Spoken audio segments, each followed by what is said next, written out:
Welcome to with news లక్ష్యం సమాజయితం. నేను రమేష్. ముందుగా హెడ్లైన్స్. 30 కోట్ల రూపాయలతో వికారాబాద్లో చేపట్టిన అభివృద్ధి పనులు. వాటర్ ట్యాంకు నిర్మాణ పనులకు శంకుస్థాపన చేసిన ఎమ్మెల్యే రామ్మోహన్ రెడ్డి.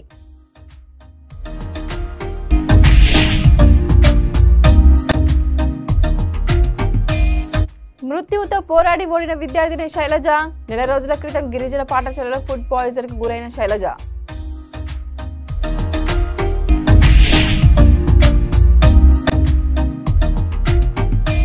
ప్రజారోగ్యం కాపాడేందుకు ఆసుపత్రులు సేవాభావంతో పనిచేయాలా? ప్రైవేటు ఆసుపత్రి ప్రారంభోత్సవంలో ఎమ్మెల్యే గూడ మహిపాల్ రెడ్డి.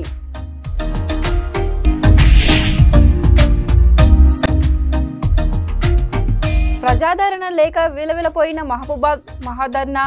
స్థానికేతరులను తరలించి ధర్నా చేపట్టడం సిగ్గుచేటు ఎమ్మెల్యే మురళీ నాయక్. ఇక డీటెయిల్స్లోకి వెళ్తే వికారాబాద్ జిల్లా పరిగి మున్సిపాలిటీ పరిధిలోని పలు వార్డులో 16 కోట్ల వ్యయంతో వాటర్ ట్యాంకు నిర్మాణ పనులకు స్థానిక MLA doctor T Rammohan Reddy శంకుస్థాపన చేశారు.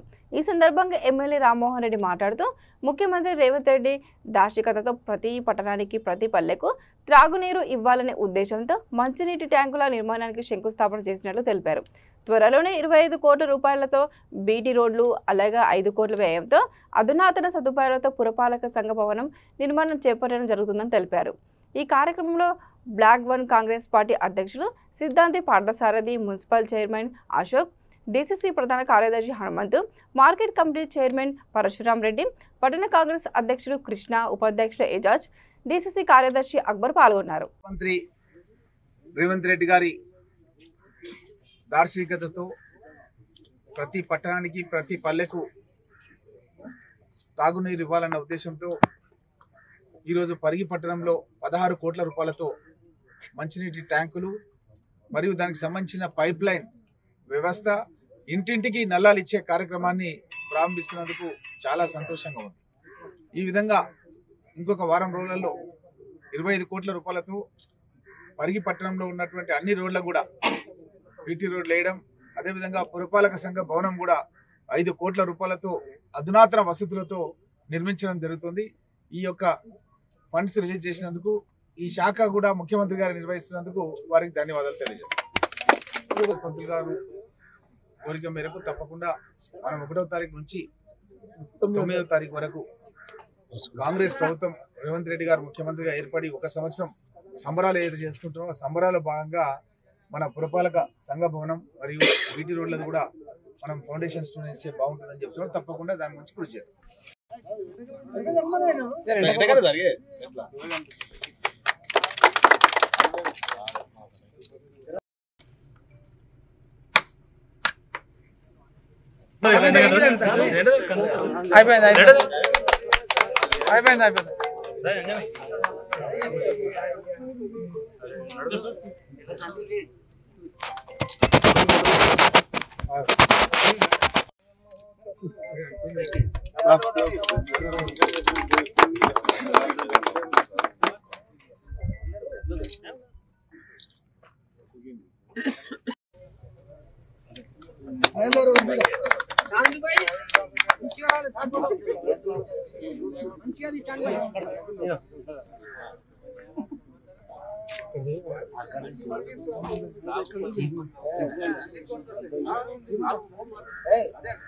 కొమరంభీం ఆసిఫాబాద్ జిల్లా వాంకిడి గిరిజన ఆశ్రమం ఉన్నత పాఠశాలలో ఫుడ్ పాయిజన్ కు గురై గత నెల రోజులుగా నిమ్స్ లో చికిత్స పొందుతున్న విద్యార్థిని శైలజ సోమవారం మృతి చెందింది. అక్టోబర్ 30న వాంకిడి ఆశ్రమం పాఠశాలలో ఫుడ్ పాయిజన్ జరగగా 64 మంది విద్యార్థినులు అస్వస్థకు గురయ్యారు. వీరిలో 3 పరిస్థితి విషమంగా ఉండటంతో హైదరాబాద్లోని నిమ్స్లో చేర్పించారు. వీరిలో 2 కోలుకోగా శైలజ పరిస్థితి విషమించడంతో వెంటిలేటర్పై ఉంచి చికిత్స అందించారు. సుమారు నెల రోజులుగా చికిత్స పొందుతూ శైలజ చివరకు మృత్యువాత ఒడిలోకి చేరారు. అధికారుల నిర్లక్ష్యానికి గిరిజన విద్యార్థిని నిండు ప్రాణం బలైంది. ఉజ్వల భవిష్యత్తు కోసం ఆశ్రమంలో చేర్పిస్తే 100 ఏళ్లు నిండిపోయాయని బాధిత తల్లిదండ్రులు కన్నీటి పర్యంతం అయ్యారు.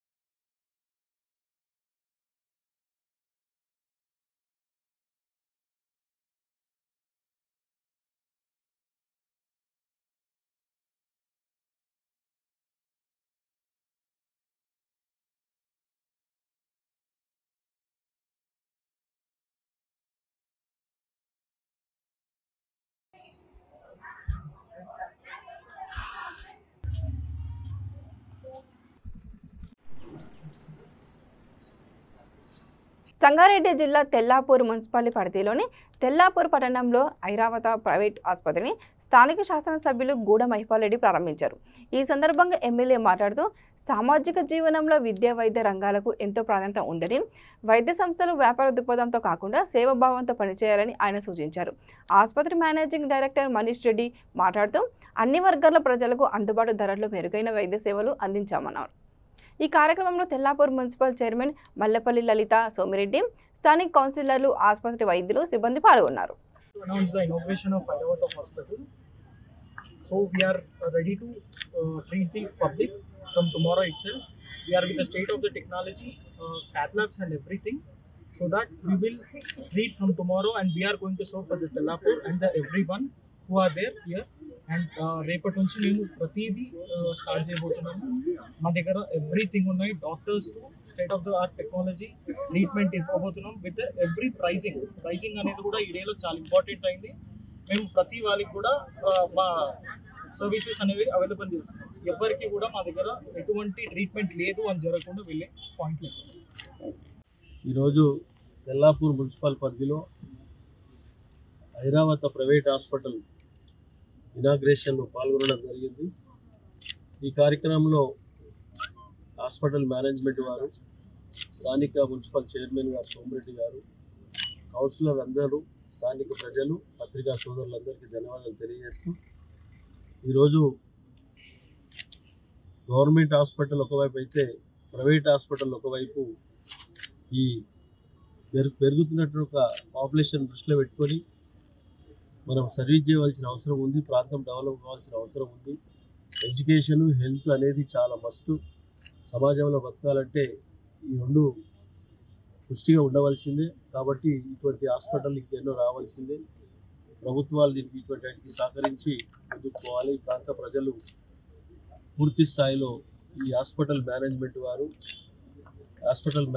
వారు దీన్ని ఈ ప్రాంత ప్రజలకు మంచి ఆలోచనతో ముందడుగు వేసి సర్వీస్ చేయాలని చెప్పి కోరుకుంటాము.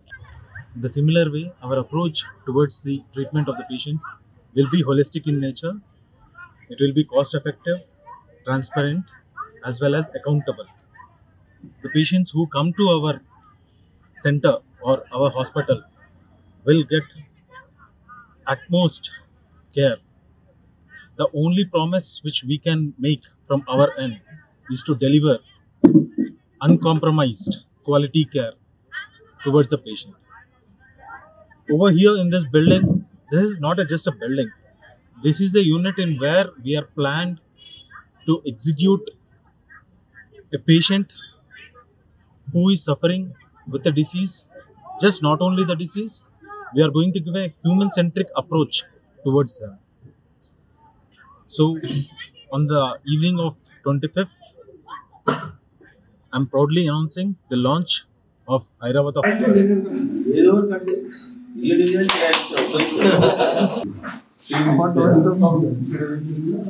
బిక్కనూరు మండలం కంచర్ల గ్రామ శివారులోని ఈ నెల 20 మహిళలను హత్య చేసిన కేసులో 3 నిందితులను అరెస్ట్ చేసి రిమాండ్కు తరలించినట్టు తెలిపిన డీఎస్పీ నాగేశ్వరరావు. కామారెడ్డి డీఎస్పీ కార్యాలయంలో నిర్వహించిన మీడియా సమావేశంలో డీఎస్పీ నాగేశ్వరరావు వివరాలు వెల్లడించారు.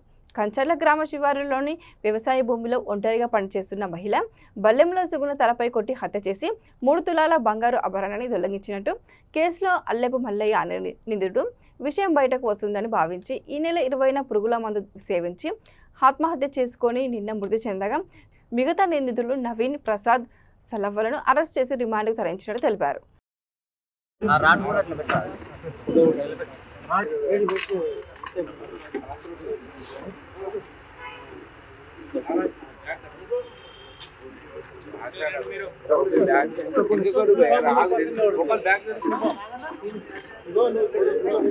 వాళ్ళు ధరించినటువంటి ఆభరణాల కోసం మాత్రమే ఇతను మహిళలని టార్గెట్ చేసి వాళ్ళ మీద దాడి చేసి విచక్షణ రహితంగా చంపి వాళ్ళ ఒంటిపై ఉన్నటువంటి ఆభరణాలని దొంగిలించుకొని పోతున్నటువంటి ఒక గ్రూపుగా ఉన్నటువంటి ఆ ఇద్దరు వ్యక్తులు, వీళ్ళు అలవాటు పడినటువంటి నేరస్తులు.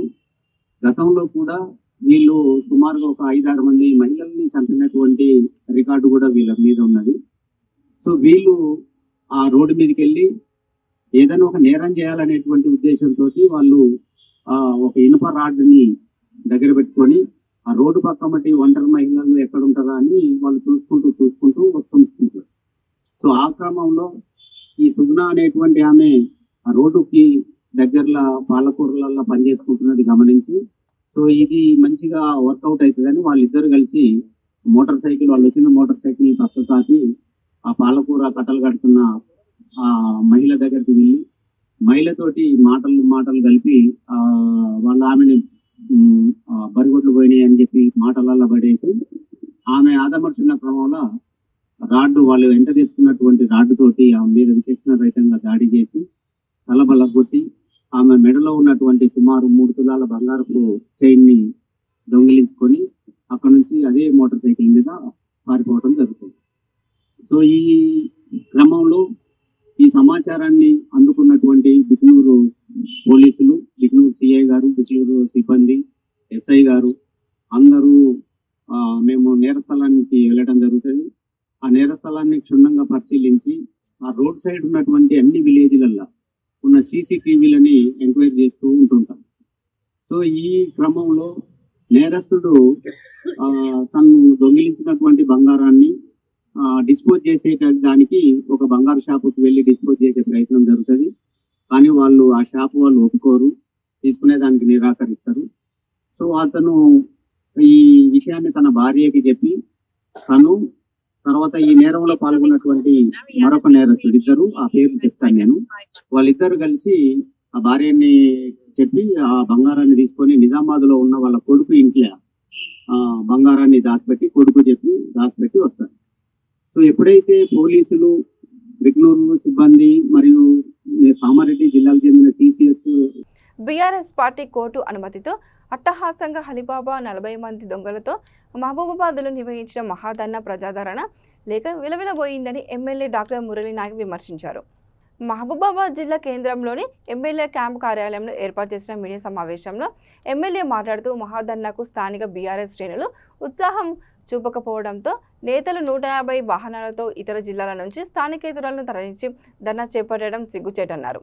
కాంగ్రెస్ ప్రభుత్వ హయాంలో ఆనాటి ప్రధానమంత్రి ఇందిరాగాంధీ నిరుపేద గిరిజనులకు సాగు భూములు అందజేస్తే బీఆర్ఎస్ హయాంలో వైద్య కళాశాల పేరిట గిరిజన రైతుల నుంచి సాగు భూములు బలవంతంగా లాక్కొని వారిపై అక్రమ కేసులు బనాయించి మహిళలు పిల్లతల్లులను జైలు పెట్టినప్పుడు గిరిజనులకు జరిగిన అన్యాయం గుర్తుకు రాలేదా అని కేటీఆర్ను ఎమ్మెల్యే మురళీ నాయక్ ప్రశ్నించారు. ఏ ముఖం పెట్టుకుని మహబూబాబాద్కు వచ్చావని ఆగ్రహం వ్యక్తం చేశారు. అసలు ఏ విషయం మాట్లాడాలో ఆయనకు అర్థం కాకుండా ఒక 10-15 నిమిషాలు మాట్లాడి వెంటనే ముగించుకొని వెళ్ళిపోయాడు. నేను ఒకటి చెప్తాను, ఆయన మాట్లాడిన దాంట్లో ముఖ్యంగా గిరిజనుల గురించి మాట్లాడతాడు. ఆయన లగచర్లలో జరిగినటువంటి ఇన్సిడెంట్ ఏదైతే ఉందో కాంగ్రెస్ పార్టీ చాలా పద్ధతిగా అందరినీ సమన్వయం చేసుకుంటూ ఇండస్ట్రియల్ కారిడార్ కేవలం హైదరాబాద్ సిటీలోనే కాదు, నలుమూలల తెలంగాణ రాష్ట్రంలో నలుమూలలా వ్యాపించాలి, ప్రతి గ్రామం సమృద్ధిగా అభివృద్ధి చెందాలి, సమానంగా హైదరాబాద్కు ధీటుగా ఉండాలని చెప్పేసి లగచర్లలో ఇండస్ట్రియల్ కారిడార్ పెడదామన్న గొప్ప ఆలోచన ప్రియతమ నాయకులు ముఖ్యమంత్రి వర్యులు రేవంత్ రెడ్డి గారు. అంతకుముందే పలుమార్లు అక్కడ అధికారులు పోయి లగచర్లలో ఉన్నటువంటి బీసీలు, ఎస్సీలు, ఎస్టీలకు ఇక్కడ భూమి కావాలంటే వారు కూడా సానుకూలంగా స్పందించి అప్పుడు ప్రభుత్వం కూడా వాళ్ళకి ఇందిరమ్మ ఇల్లు ఇప్పిస్తాం, ఇంటికి ఒక ఉద్యోగం ఇప్పిస్తాం, ఎక్కడికైతే ఇండస్ట్రియల్ రెవల్యూషన్ వస్తుందో అదేవిధంగా మీకు భూమి కోల్పోతున్న వాళ్ళకు తిరిగి వేరే చోట భూమి ఇస్తామని చెప్పేసి, ఒకవేళ భూమి కాదు అనుకున్నప్పుడు 1కి 6 రేట్లు మేము భూమి ధర కట్టిస్తామని చెప్పేసి చాలా స్పష్టంగా చాలా క్లియర్గా అక్కడ ఉన్న రైతులకు చెప్పడం జరిగింది. అక్కడ ఉన్న రైతులు కూడా చాలా సానుకూలంగా స్పందించింది. కానీ ఎక్కడ ప్రశాంతంగా ఉంటే కేటీఆర్, కేసీఆర్ గుండెలో రైళ్లు పరిగెడుతున్నాయి. ప్రజల వద్దకు తీసుకెళ్తున్నటువంటి ప్రభుత్వం కాంగ్రెస్ ప్రభుత్వాన్ని అస్థిరత పరచాలంటే లగచర్లనే ఒక ఆయుధంగా వాడుకుందామని చెప్పేసి అక్కడ ఉన్నటువంటి గిరిజనులు, ఎస్సీ, ఎస్టీల సోదరులు ఎవరైతే ఉన్నారో వాళ్ళని అక్కడ ఉసిగొల్పి లేని సమస్యను సృష్టించి, అక్కడ వాస్తవానికి జరిగింది ఏం లేదు, కేవలం అక్కడ ఉన్నటువంటి రైతులు, భూమి లేని రైతులు ఎవరైతే ఉన్నారో, గుంట జాగలేని రైతులను కూడా ఉసిగొల్పి అక్కడ అధికారుల మీద దాడి చేయడం నిజంగా కూడా చాలా బాధాకరమైన విషయం. 2 నెలల పిల్లలు 3 నెలల పిల్లలు వాళ్ళకి పాలిచ్చే పిల్లల్ని కూడా దగ్గర రానివ్వకుండా వాళ్ళు ఒకరిని కొంతమందిని బయ్యారాం జైల్లో కొంతమందిని కుర్వి జైల్లో ఇక్కడ అనేక రకాలుగా విభజించి వాళ్ళు ఒకరినొకరు మాట్లాడుకుంటూ చేసి అన్నాలు కూడా పెట్టకుండా వాళ్ళు నానా రకాల ఇబ్బందులు పెట్టింది బీఆర్ఎస్ ప్రభుత్వం. నేను ఒకటే అడుగుతా ఉన్నా, మరి ఇన్ని సంఘటనలు జరిగినప్పుడు నిజంగా అప్పుడు ఇప్పుడు ఉన్నటువంటి కవిత కావచ్చు లేకపోతే సత్యవతి రాఠోడ్ గారు కావచ్చు వీళ్ళు ఎందుకు అప్పుడు ఎస్సీ ఎస్టీ కమిషన్ వీళ్ళు గుర్తుకు రాలేదు? అప్పుడు ఢిల్లీ ఎందుకు వీళ్ళు చాలా దూరంలో ఉండినా అప్పుడు ఎవరైతే వీళ్ళు చేస్తున్నటువంటి అరాచకాలు ఇక్కడ ఉన్నటువంటి ఎమ్మెల్యే చేస్తున్నటువంటి భూ కబ్జాలకు అన్నింటి ఎండగట్టాలని గిరిజనులకు అన్యాయం జరుగుతూ ఉందని చెప్పేసి ప్రతిదీ ప్రెస్ మీట్లు పెట్టి భారత్ రవి అనే కౌన్సిలరు చాలా చక్కగా ప్రతి ఒక్క సందర్భంలో వివరిస్తూ ఉంటే ఇక్కడ ప్రభుత్వానికి చెడ్డ పేరు వస్తుంది అని చెప్పేసి ఇక్కడ నుంచి ఆడవాళ్ళు మంత్రులు అక్కడ పోయి వాళ్ళకి న్యాయం చేస్తామని అక్కడ ఆడవాళ్ళను ఢిల్లీ తీసుకెళ్ళేసి వాళ్ళ మీద ఫిర్యాదు పెట్టడానికి చేసినప్పుడు లోకల్లో ఉన్న వాళ్ళు లోకల్ ఆడవాళ్ళని తీసుకెళ్ళినప్పుడు వీళ్ళు ఎక్కడ నిద్రపోయారు మంత్రులందరూ? అసలు అప్పుడు ఆడవాళ్ళు మేము కనవాలే, కోడగాల్లో ఉన్న ఆడవాళ్ళు మాత్రమే కనిపించారా? ఇక్కడ ఉన్న మంత్రులకి రాత్రనక పగలనక ఆ వ్యవసాయ భూములలో మేము చనిపోతూ ఆవులనక తిరుగుతూ ఉంటే ఆ రోజు మేము వ్యవసాయం చేసే వాళ్ళం కనవాలే ఇక్కడ మంత్రులకి? ఈ రోజున కాంగ్రెస్ ప్రభుత్వం వచ్చేసిందని చెప్పేసి అక్కడెక్కడ ప్రాబ్లం అయిపోయిందని ఇక్కడ నుంచి అక్కడికి వెళ్ళేసి మరి మమ్మల్ని ఎందుకు ఢిల్లీకి తీసుకెళ్ళలేదు? ఇదే సత్యవతిని అడుగుతున్నా, ఇదే కవితని అడుగుతున్నా, ఇదే శంకర్ అప్పుడు ఎందుకు తీసుకెళ్ళాలి? ఢిల్లీ తీసుకెళ్ళి మేము కూడా ఎస్టీ కమిషన్ కి మేము కూడా కంప్లైంట్ చేసేవాళ్ళం కదా ఆ రోజున కూడా. ఆ రోజు అక్కడేమో ఎవరు చేశారు ఇదేశారు అని మాట్లాడు, మరి ఇక్కడ ఎందుకు ఎవరు చేసినది సరే ఒప్పేసుకున్నారు? మరి ఇది గవర్నమెంట్ ల్యాండ్స్, మీ ల్యాండ్స్ కావమ్మా, మీరు ఎందుకు వచ్చారు ఇక్కడికి అనేసి ఆ రోజు మేము దయాకరంగా వస్తే మేమందరం. ప్రైవేటు పాఠశాలలకు దీటుగా ప్రభుత్వ పాఠశాలను తెలంగాణ ప్రభుత్వం అభివృద్ధి చేస్తుందని అచ్చంపేట ఎమ్మెల్యే డాక్టర్ చిక్కుడు వంశీకృష్ణ తెలిపారు. చారకొండ మండలం తుర్కలపల్లి గ్రామ ప్రాథమిక పాఠశాలను ఆకస్మికంగా తనిఖీ చేసి పాఠశాల విద్యార్థులు ఉపాధ్యాయులతో మాట్లాడి వారికి కావాల్సిన వసతుల గురించి అడిగి తెలుసుకున్నారు. అనంతరం తరగతి గదిని సందర్శించి విద్యార్థులతో మాట్లాడుతూ విద్యార్థులకు అందుతున్న పాఠ్యపుస్తకాలు, దుస్తులు మొదలైన సౌకర్యాల గురించి అడిగి తెలుసుకున్నారు. ప్రభుత్వ పాఠశాలలో బలోపేతం చేసేందుకు ప్రభుత్వం కృషి చేస్తుందని అన్నారు.